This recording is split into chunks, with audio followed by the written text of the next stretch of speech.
Bonjour à tous, dans cette vidéo je vais vous présenter le travail que j'ai fait lors de ma démonstration sur un pin noir d'Autriche pour Bonsai Culture Expo 2022.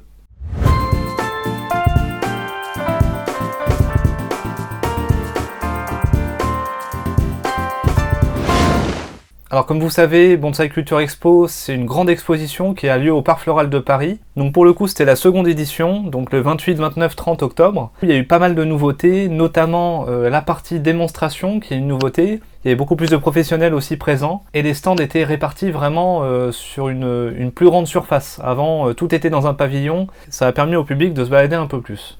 Alors comme je vous ai dit, les démonstrations c'était une nouveauté. Donc vous savez, quand on va dans une exposition, en général, il y a des démonstrateurs. D'ailleurs, j'aime pas trop ce mot démonstration parce que ça fait vraiment regarder ce qu'il faut faire, je démontre quelque chose. En fait, c'est vraiment pour moi un atelier public. Et c'est ce qui s'est passé, hein. Donc on m'a proposé de travailler un arbre sur scène. Donc pour le coup, c'est un exercice totalement nouveau pour moi, hein. Il y a du public en face, il y a des gens qui posent des questions, et pendant ce temps-là, vous êtes en train de travailler un arbre que vous connaissez pas. Et ça, c'est vraiment presque un challenge, hein. Vous n'êtes pas du tout dans les conditions d'un atelier, d'un stage, d'une école, ou même dans votre propre jardin tranquille. Là, vous êtes quand même sur scène, il y a une petite pression en plus, parce que les gens veulent apprendre, voir ce que vous allez faire, et s'attendre à un résultat fini. Donc là, effectivement, moi, quand j'ai vu cet arbre, je l'ai trouvé assez complexe. J'avais déjà été le voir lors d'un passage sur Paris. Jean-Yves m'avait montré cet arbre, on avait fait quelques petites vidéos là-dessus. Il était pas simple, alors déjà par l'espèce, c'est un pin noir d'Autriche, hein. C'est vrai qu'un pin noir du Japon, ça aurait été mieux, pour la densification, la taille des aiguilles, etc. Pour le coup, c'était un pin noir d'Autriche plus intéressant que les pins noirs d'Autriche de la première édition, pour ceux qui étaient là. Là c'était vraiment des arbres de pépinière. Là pour le coup on a un arbre un peu plus intéressant au niveau du tronc, de l'écorce, du mouvement. Ça c'était une bonne chose. Donc la première chose que j'ai faite, c'est tourner l'arbre dans tous les sens sur son axe pour voir la meilleure face possible, et puis également en inclinaison, voir s'il y avait une inclinaison plus intéressante que l'autre, et je suis arrivé à ce résultat là, donc légèrement incliné, et puis le tronc qui part un peu vers l'arrière et qui revient vers l'avant. En fait, c'était le meilleur compromis. Au départ, il y avait une ligne de tronc un peu plus évidente, avec un mouvement qui revenait vers nous directement. Malheureusement, par la configuration du tronc, la première branche qui devait être utilisée, en fait, c'était pas vraiment la première branche, elle était très fine, il y avait la moitié qui était morte. Donc malheureusement, c'était pas exploitable, et à cause de ça, j'ai pas choisi cette face. J'ai préféré choisir une face où le mouvement du tronc était sympa, mais surtout où on avait la possibilité d'avoir une première branche qui pouvait officiellement porter ce nom, c'est-à-dire qui a un peu de mouvement, qui a une bonne épaisseur et qui est bien placée. Ça, c'était vraiment pour accentuer le mouvement de l'arbre. Donc là, pour le coup, j'ai choisi cette face-là. Cette inclinaison-là, ça me permet d'avoir au moins les branches basses bien placées, la première branche très bien placée. Et je vous dis, la difficulté sur cet arbre, c'est la tête, parce qu'en fait, je sais pas ce qui s'est passé, mais la tête, en fait, a été coupée à un moment où elle est peut-être morte, il y a peut-être eu un accident, je sais pas. Dans tous les cas, j'ai dû former une tête avec une des branches, et ça, c'était l'exercice le plus difficile pour moi. C'était de savoir où j'allais former la tête, pour éviter de faire trop de tricherie, hein. Il fallait pas faire juste un trompe-l'œil pour faire croire qu'il y avait une tête, et il fallait pas non plus faire un résultat totalement intermédiaire, par exemple en expliquant aux gens qu'il n'y avait pas de tête, et du coup qu'on allait reprendre un relais, qu'on allait pouvoir faire une greffe pour reformer une tête plus haut. Ça, je pense que pour une démonstration, les gens s'attendent pas à ça, ils veulent quand même un résultat. Donc il fallait trouver un compromis, et je pense que j'ai réussi à trouver un compromis. C'est pas parfait, mais vous allez voir par la suite. Donc la première chose que je fais, une fois que j'ai la face, je commence à travailler les bois morts. Donc déjà, je retravaille les bois morts existants, et puis ensuite, comme il y a eu une sélection de branches, là vous voyez, là il y a 2 branches qui ont été coupées, j'en fais des jeans. Donc j'essaie de faire quelque chose d'assez propre, assez naturel. J'utilise plusieurs outils, la pince à fendre, le graphio de Sandro, des outils à bois, des écorcheurs, il y a plusieurs noms possibles, mais où est-ce que je veux dire, il y a pas mal d'outils qu'on peut utiliser pour travailler le bois mort. Et pour moi, travailler le bois mort, c'est en premier d'enlever évidemment l'écorce, et puis ensuite essayer d'affiner le bout pour qu'il y ait une espèce de conicité sur le bois mort, et essayer de tirer les fibres pour qu'on ait le plus de stries possible, pour qu'il y ait du relief, qu'il y ait vraiment des dessins qui apparaissent sur le bois. Donc ça, c'était le premier travail.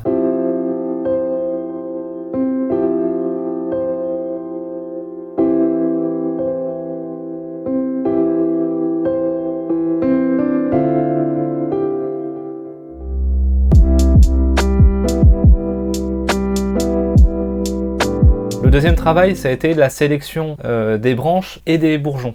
Donc là, vous voyez par exemple, j'ai coupé un troisième bourgeon qui était sur un seul point de ramification, et j'en laisse 2. Là c'est pareil, je vois comment je vais placer la branche, je sélectionne les 2 que je veux garder, et je coupe la troisième.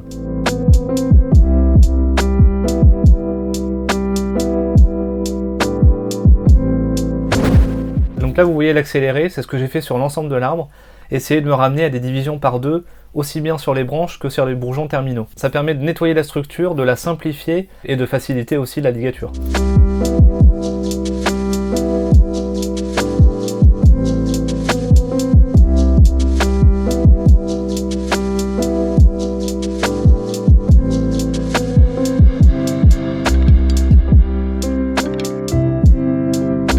Donc là j'ai essayé de faire aussi des sélections, vous voyez que j'abaisse un peu les branches, j'essaie de voir comment ça se place, j'essaie de voir si j'abaisse une branche, l'autre branche en bas, est-ce qu'elle est bien placée, etc. Et c'était assez sympa parce que dans cette journée, il y avait un autre démonstrateur, donc c'était JP O'Haraud, et c'était super sympa parce qu'on a passé la journée ensemble sur la scène, donc on a pu discuter ensemble. On a pu échanger sur nos idées, sur les arbres, on s'est échangé nos techniques. Bon bah j'ai plus appris que lui de moi évidemment. Hein. C'était vraiment un échange super intéressant et je suis content parce qu'il a validé mon projet. Donc ça c'est plutôt encourageant.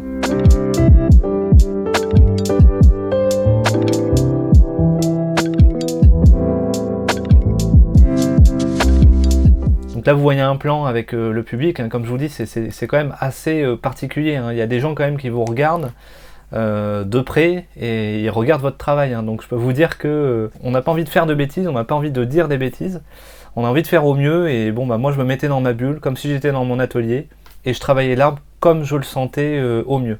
Et c'est toujours motivant quand on sait que les gens ont confiance en vous. Une fois que j'ai nettoyé tout l'arbre, je vais nettoyer les aiguilles et les réduire. Donc le nettoyage, vous savez, c'est comme un espèce de désaiguillage. Je supprime principalement les aiguilles des années précédentes. J'en laisse un peu de cette année et je supprime surtout celles qui sont en bas. Quand je vais former les plateaux, je veux pas qu'il y ait d'aiguilles qui aillent en bas. Et ensuite, je prends le paquet d'aiguilles final et je coupe. Donc je coupe en fait à la paire de ciseaux, je réduis directement la taille au ciseau et je garde en gros entre la moitié et un tiers de la longueur des aiguilles. Et ça permet de réduire la taille des aiguilles, donc pour le coup, quand je vais faire mes plateaux, ce sera beaucoup plus esthétique, beaucoup plus propre et surtout ça va faire rentrer beaucoup plus de lumière dans les structures de l'arbre. C'est quand même le plus important, un arbre a besoin de lumière pour faire sa photosynthèse. Là vous avez vu la touffe que c'était cet arbre, il n'y avait aucune lumière qui est rentrée dans les structures des branches. Les aiguilles étaient très longues, donc ça fait de grandes ombres, et il y avait beaucoup de bourgeons dans tous les sens. Donc là le fait d'avoir sélectionné, d'avoir simplifié la structure 2 par 2 et de réduire la taille des aiguilles, ça va carrément alléger la structure. Il y aura énormément de lumière qui va pouvoir passer dans la structure et réveiller de futurs bourgeons pour densifier ensuite la structure. Donc là je continue ce travail, c'était quand même assez long, hein. Ça m'a pris quand même je pense une bonne partie de la première journée. Entre la sélection des branches, le bois mort, la sélection des bourgeons, le désaiguillage, la réduction de la taille des aiguilles, tout ça c'est quand même un travail assez important.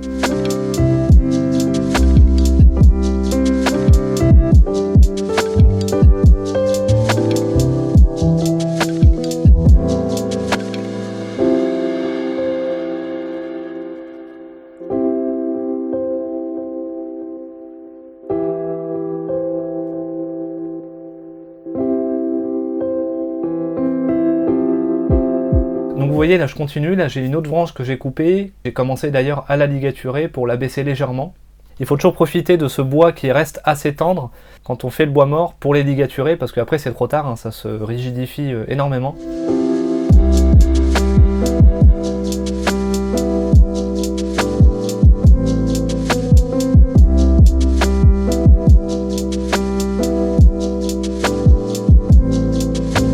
Un bois mort c'est simple, hein, c'est la pince à jean, je presse l'écorce et je la tourne pour la vriller et ça se décolle tout seul. Et après j'ai plus qu'à nettoyer toutes les petites fibres et je peux même utiliser le feu, je vous avais déjà montré ça dans une autre vidéo, ça permet vraiment de supprimer toutes les petites fibres qu'on peut pas enlever avec les outils et ça resserre le bois, ça donne un aspect beaucoup plus naturel.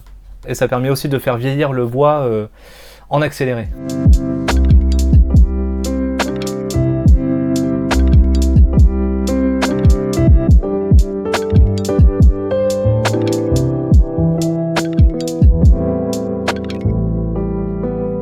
Donc là maintenant je vais passer à la ligature. Donc ligature au fil de cuivre. le fil de cuivre fourni par le parc floral, donc ça c'était très appréciable. On avait vraiment tous les diamètres, une bonne qualité de fil. Et on se partageait ça avec JP. Bon, des fois ça se passait pas très bien, hein, on se piquait les bobines, mais bon, on arrivait, on arrivait à s'entendre. Non, non, je plaisante, hein, ça s'est très bien passé. Surtout que lui, il était plutôt sur des diamètres assez fins, parce que c'était quand même une mise en forme un peu de finition. Moi j'étais quand même sur une première mise en forme sur cet arbre. Cet arbre n'a jamais subi de mise en forme. En fait, c'était un arbre de pleine terre. Il a été mis en pot, et c'est tout. Donc il a poussé librement, et c'est pour ça qu'on a ces grandes branches, parce qu'à chaque fois les bourgeons émettent des chandelles, et qui elles-mêmes vont reproduire d'autres bourgeons, et ainsi de suite, et ça fait que de s'allonger, et il n'y a rien qui pousse en arrière. Donc là, la mise en forme et tout le nettoyage que j'ai fait en amont va permettre vraiment d'ouvrir les structures, de mettre en place les branches définitivement, et de faire des plateaux bien ouverts à la lumière pour bien les densifier pour la suite. Donc comme d'habitude, hein, je commence par le fil le plus gros pour les grosses structures. On est souvent sur du 3-4 mm pour les premières branches en cuivre. Et puis ensuite, progressivement, à chaque point de ramification, on repasse sur un fil plus petit, et ainsi de suite. Et surtout, on déroule le fil jusqu'au bout des branches, d'où l'intérêt de désaiguiller, parce que le fil peut passer librement sur le bois, et pas être, on n'est pas gêné par des aiguilles sur le chemin. Et surtout, on fait bien passer le fil jusqu'au bout pour relever le bourgeon à la fin. Ça, c'est vraiment hyper important. Souvent, il y a des mises en forme primaires où les bourgeons en fait sont soit à l'horizontale, soit vers le bas, dans des directions complètement aléatoires. Mais en fait, c'est primordial que le bourgeon soit relevé. En général, c'est entre 45 degrés, voire totalement à la verticale. Ça permet déjà de maximiser la lumière qui va sur le bourgeon. Et d'autre part, quand la chandelle va se développer, elle n'aura aucun effort à faire. Le bourgeon sera déjà dirigé vers le haut. Donc là, pour le coup, on maximise l'énergie que l'arbre va devoir utiliser pour produire ses chandelles. Donc la mise en forme, c'est pas seulement esthétique, c'est aussi aider l'arbre pour son futur. Donc je continue à faire ma ligature, donc ça c'est quand même aussi assez long, hein. Ligature à un arbre entier, on peut en avoir pour une bonne après-midi entière, voire une journée en fonction de l'arbre. Et puis on ligature sous la pression aussi du regard des autres, hein. Ça il faut pas oublier que là on me voit là, mais en face il y a des gens qui regardent et qui posent des questions, et c'est toujours un peu perturbant, mais franchement j'ai trouvé ça hyper intéressant, c'était une super expérience. Ça permet d'avoir déjà une expérience supplémentaire, parce qu'on travaille à un arbre qu'on ne connaît pas, sur lequel on a carte blanche sur les techniques à employer et le projet à déployer. Et puis on a ce côté de rencontre des gens, hein. Donc il y avait des gens qui connaissaient rien dans le bonsaï, des gens qui connaissaient le bonsaï et qui voulaient voir ce que je faisais, des abonnés, il y avait des gens que je connaissais via YouTube. On a envie de bien faire, surtout que les gens peut-être ils regardent pour essayer d'apprendre des choses, donc si on ligature mal, forcément ça va pas le faire. Il y a des gens qui posaient des questions, il y a des gens qui connaissaient un peu le bonsaï, qui voulaient voir un peu ce que j'allais faire, ils me demandaient quel était le projet, etc. Pourquoi j'ai choisi cette branche, est-ce que de l'autre côté ça aurait pas été mieux, etc. Donc il y avait un échange, c'était vraiment intéressant. Je voulais pas que ce soit une démonstration du genre regardez et apprenez, c'était vraiment je travaille un arbre, et si ça vous intéresse, je peux répondre à vos questions. C'était vraiment très ouvert et j'ai vraiment beaucoup apprécié.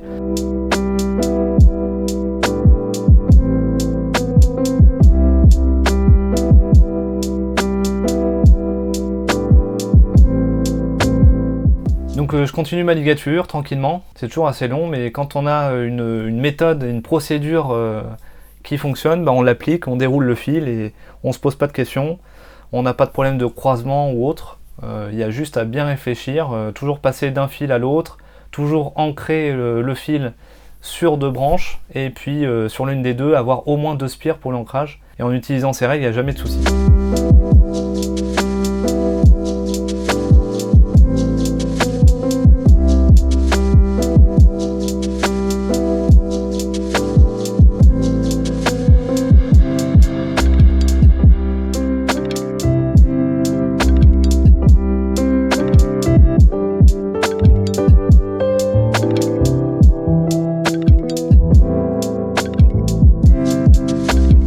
Donc là la ligature est enfin terminée, donc ça il me semble que c'était le 2e jour, le samedi j'avais fait tout ce que je vous ai présenté dans la vidéo, et le lendemain j'ai fait la mise en forme. Donc là je commence forcément par la première branche, et l'idée c'est de faire un plateau bien ouvert à la lumière.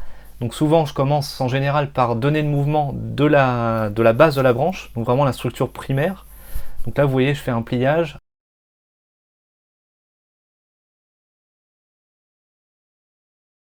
Et ensuite, je ramène la branche vers le spectateur. Donc ça, c'est vraiment le mouvement de base de la branche.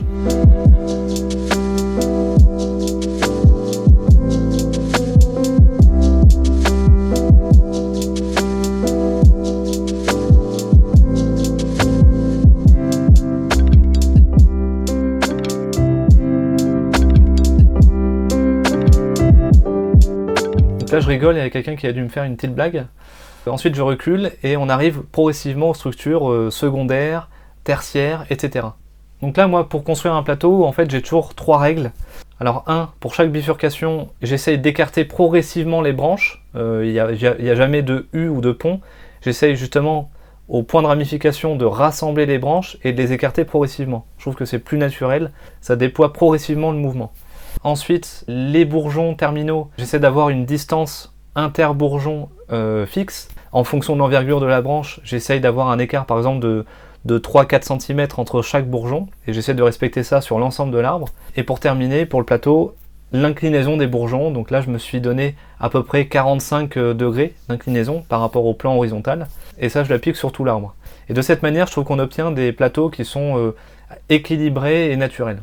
Alors évidemment, je me sers des branches qui sont en arrière pour faire le volume des plateaux, parce que sans ça, les plateaux seraient totalement plats. Il faut se servir des branches arrière pour créer de l'épaisseur, sachant qu'il y aura aussi du bourgeonnement arrière, donc il y aura aussi de l'épaisseur qui va se faire naturellement, mais dans une première mise en forme, en général, on essaie de bien tout ouvrir et on essaie de profiter des autres branches pour faire du volume. Donc là, vous voyez, c'est jamais évident de mettre en place, il faut vraiment réfléchir en se disant quelles sont les limites du plateau, quelle branche je vais utiliser aux extrémités, quelle branche je vais utiliser en épaisseur. C'est vraiment un jeu de construction, hein. Et ça, je trouve ça assez passionnant, c'est vraiment les mises en forme, c'est ce que je préfère le plus. Donc après, forcément, il faut avoir les arbres pour. Moi, je rêverais d'avoir des centaines de pins à mettre en forme, comme ça, ce serait vraiment mon rêve. Mais malheureusement, je peux pas pour des raisons financières, et puis en plus, je n'ai pas la chance de pouvoir prélever des arbres. Donc quand on me propose de travailler comme ça un pin dans une exposition, bah moi je dis oui sans hésiter, hein. Donc voilà, je continue, donc j'avais fait la première branche, la deuxième, là ça doit être une branche arrière que j'essaie de ramener le plus proche du tronc, et vous voyez qu'à chaque fois c'est des mouvements à droite, à gauche. Déjà ça donne du mouvement à la branche, ça donne de la dynamique, et d'autre part le fait de donner du mouvement, ça réduit aussi la longueur de la branche. Pour les plateaux secondaires et tertiaires, je m'en sers souvent, parce que justement ils doivent être derrière les bourgeons qui sont les extrémités des plateaux, donc il faut qu'ils soient plus petits, et des fois les branches font la même longueur, donc je fais un peu de mouvement pour réduire cette distance.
Donc évidemment, j'hésite pas à utiliser la technique de l'aubanage, ça c'est vraiment indispensable.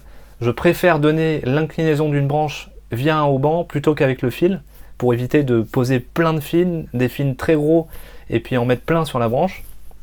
Là vous voyez que sur cette première branche, j'ai mis un tout petit auban qui permet de maintenir l'inclinaison vers le bas. Et vous voyez que j'aurais pas pu le faire avec le fil actuel, hein, il est complètement sous-dimensionné. Mais je l'ai fait exprès, je voulais juste donner du mouvement à la branche, mais l'inclinaison je la donne avec le auban. Et là, avec le auban, là, ça me permet de bien ramener la branche arrière dans le plan de la face avant. Donc de cette manière, en fait, on voit vraiment la broche de profondeur quand on se met vraiment en face avant. Et ça, je trouve que c'est assez génial parce qu'on voit une partie à gauche et une partie à droite. J'aime bien quand les branches arrière sont larges et qu'on puisse les voir à droite et à gauche du tronc.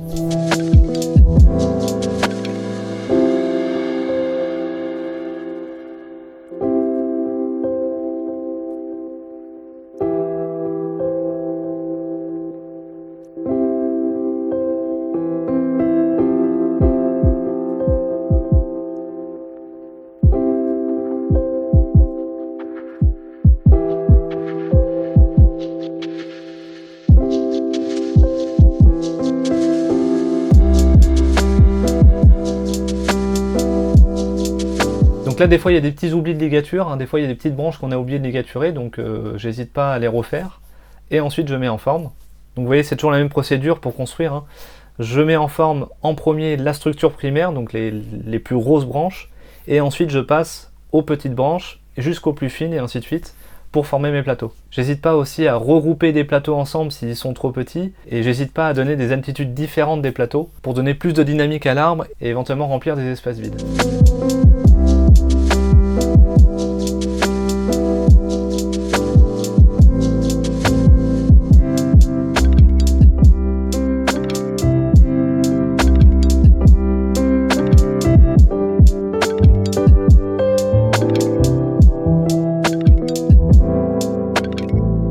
Donc là on voit l'arbre final que je fais tourner. Là on est sur la face avant, je le montre avec les doigts là. Et donc je le fais tourner, donc on voit cette première branche, la branche secondaire. Il y a deux branches arrière, dont une qui est un peu ramenée sur le côté. Et puis ensuite on monte progressivement et vous voyez qu'en fait il y a une branche que j'ai transformée en jean, et je pense que même j'aurais pu carrément la travailler totalement en jean, mais il faut attendre que ça se remplisse un peu pour que ça le fasse. Et vous voyez que tout en haut, la tête finalement c'est une branche. C'est une branche que j'ai ligaturée et que j'ai relevée. J'ai donné du mouvement et je me suis servi de toutes ces branches pour former une tête. Et vous voyez qu'au fur et à mesure, elle va grossir, elle va se développer, et les petits bourgeons ils vont se développer, donner d'autres branches, et ça va permettre de remplir beaucoup mieux l'arbre. Donc voilà, j'espère que cette vidéo vous aura plu. C'est une vidéo un peu différente des autres. J'ai essayé de filmer au mieux pendant les démonstrations, mais je vous assure, on a la tête sous l'eau quand on fait ça. Il y a les gens qui nous regardent, il y a une petite pression, il y a le temps limité aussi, hein, c'est samedi, dimanche, il y avait des horaires à respecter, c'est toujours un peu stressant, donc on essaie de faire au mieux, et j'espère que vous apprécierez cette mise en forme. Dites-moi dans les commentaires ce que vous en pensez, si vous auriez choisi une autre face, si vous aimez bien la structure que j'ai donnée, le projet qui a été choisi pour cet arbre. Pour ceux qui étaient présents, vous pouvez me le dire dans les commentaires, ça me fera plaisir. Je pourrais mettre un visage à votre pseudo de YouTube. En tout cas, cet arbre, on devrait pouvoir continuer à le voir. J'espère qu'il sera bien cultivé, surtout pas à l'ombre, comme les autres pins de l'année dernière. J'espère qu'ils auront un peu plus de lumière, un peu plus de soleil. Là, avec l'inclinaison que j'ai donnée, je pense que la prochaine étape pour cet arbre, ce sera un rempotage. Donc ça, normalement, ça va être JP qui va s'en occuper. Peut-être qu'on le reverra à la prochaine édition de Bonsai Culture Expo. Peut-être que la prochaine fois que j'irai sur Paris, je ferai une vidéo avec Jean-Yves et JP, pourquoi pas avec cet arbre. Je remercie aussi Jean-Yves et toute son équipe pour cette super organisation. C'était vraiment une super seconde édition. Je suis super content de la confiance qu'il m'a accordée pour me mettre en démonstration sur cet arbre. Moi j'ai beaucoup apprécié, et évidemment je serai présent pour la Bonsai Culture Expo 2023. En tout cas, je suis très fier d'avoir fait la première mise en forme de cet arbre. Il en avait vraiment besoin. Et donc, c'est la première étape de sa longue vie en tant que bonsaï. Voilà, on se retrouve bientôt pour un prochain sujet, et faites du bonsaï!